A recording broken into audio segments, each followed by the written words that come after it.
சொந்தம் பார்த்தாலே சொர்க்கம் சொத்தி போகுமே. எங்கள் வீட்டில் பூத்தாலே பூவின் ஆயுள் கூடுமே.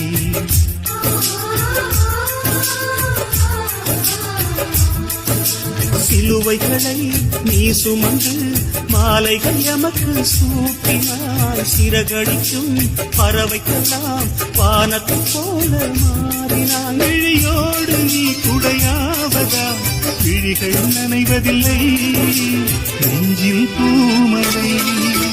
சுற்றமும் உற்றமும் யாருமே இன்றி வாழ்ந்திடும் வீட்டினில் தெய்வம் இல்லை. பாசங்கள் நேசங்கள் ஏதுமே இன்றி வாழ்ந்திடும் வாழ்க்கையோ வாழ்க்கை இல்லை. பிரிந்தே நாம் வாழ்கின்ற